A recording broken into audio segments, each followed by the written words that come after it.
അപ്പോൾ വലിയൊരു ആൻസറും കൂടി ജാസ്മിൻ തൻ്റെ വീഡിയോയിലൂടെ പുറത്ത് വിട്ടിരിക്കുകയാണ്. എന്ന് വെച്ചാൽ നമ്മളൊക്കെ മുമ്പ് വിചാരിച്ചിരുന്ന, അല്ലെങ്കിൽ അഫ്സൽ തന്നെയാണ് അദ്ദേഹത്തിൻ്റെ പേര്.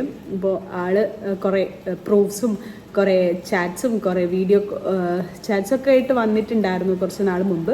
അപ്പോൾ അദ്ദേഹം പറയുണ്ടായി ജാസ്മിനായിട്ടുള്ളൊരു എൻഗേജ്മെൻറ്റ് കഴിഞ്ഞിട്ടാണ് ജാസ്മിൻ ബിഗ് ബോസിനകത്തേക്ക് പോയതൊക്കെ എന്നാണ് പറഞ്ഞത്. പക്ഷെ ജാസ്മിൻ അതിനുള്ള ആൻസർ പറഞ്ഞിരിക്കുകയാണ്, എൻഗേജ്മെൻ്റ് ഒന്നും കഴിഞ്ഞിട്ടില്ല എന്നുള്ള കാര്യം. അപ്പോൾ അതിനെയും ജാസ്മിൻ വളരെ നിസ്സാരമായിട്ടാണ് എടുത്തിരിക്കുന്നത്. നമ്മളൊക്കെ കുറേ ഞാൻ എന്തായാലും അത് കാണാൻ ആഗ്രഹിച്ചിട്ടുണ്ടായിരുന്നു. എന്ന് പറഞ്ഞാൽ പുറത്തൊരു റിലേഷനിലിരിക്കുകയാണോ അല്ലെങ്കിൽ പുറത്ത് കമ്മിറ്റഡ് ആയ ജാസ്മിനാണോ അകത്ത് പോയി കുറച്ചും കൂടി അഫെക്ഷനോടുകൂടി മറ്റൊരു വ്യക്തിയോട് പെരുമാറുന്നത്, അതിനെക്കുറിച്ചൊക്കെ അറിയാൻ എനിക്കും കൂടി എക്സൈറ്റഡ് ആയിരുന്നു. അപ്പോൾ അതിനൊക്കെയുള്ള ആൻസറാണ് ജാസ്മിൻ തന്നത്.